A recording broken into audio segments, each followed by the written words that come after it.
sabi sa akin, binaril si nasa kinit daw. Magtanong po kayo dito sa buong Arienda, wala po talagang kaawayan si kuya.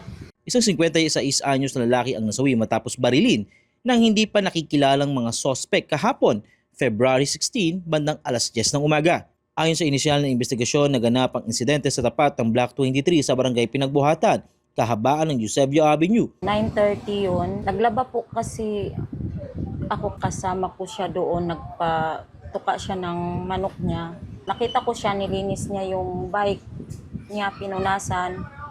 Tapos pumunta siya rito, inutusan siya ng ate ko na bumili ng hotdog tsaka tinapay. Pumunta na lang ate ko in 25 minutes yata, umakyat ate ko doon sa kwarto na sabi sa akin, binaril si Pauwi na umano ang biktima na kinilalang si alias Lito. Nakabisikleta ito nang lapitan ng dalawang lalaki at agad na pinaputukan. Batay sa mga nakasaksi, tinamaan sa ulo ang biktima na naging sanhi ng agarang pagbagsak nito sa kalsada. Sa una, inakala pa umano ng ilang residente na may sumabog lamang na gulong. Ngunit laking gulat nila nang makitang dugo ang nakahandusay ang biktima. Matapos ang pamamaril, mabilis na tumakas ang dalawang sospek sakay ng puting Honda PCX na motorsiklo patungo sa Block 1 ng Arienda, Barangay Santa Ana, Taytay, Rizal. Agad namang isinugod sa pinakamalapit na ospital si alias Lito, subalit idineklara itong dead on arrival ng mga doktor. So, sabi ko, nasaan? Sabi nasa kinit daw. Pinuntahan namin.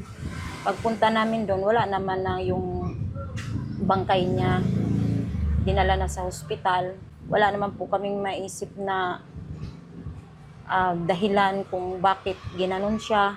Kasi wala naman po siyang kaaway talaga eh. Hindi, kahit ano pong isip namin. Ano po bang trabaho niya? Dito lang po. Tumutulong siya. Opo. Kasi lumaki po ako sa kanila eh. Sa ate ko, ako lumaki. So hanggang sa paglaki ko, kita po niya. At alam ko rin po ugali ni Kuya. Kahit magtanong po kayo dito sa buong Arienda, wala po talagang kaawayan si Kuya.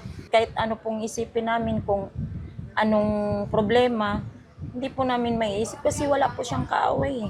Patuloy ang sinasagawang investigasyon ng mga otoridad upang matukoy ang pagkakilanlan ng mga sospek at ang tunay na motibo sa krimen. Ako si Monchik para sa latest ng iNews Pasig. Balitang totoo, serbisyong tunay.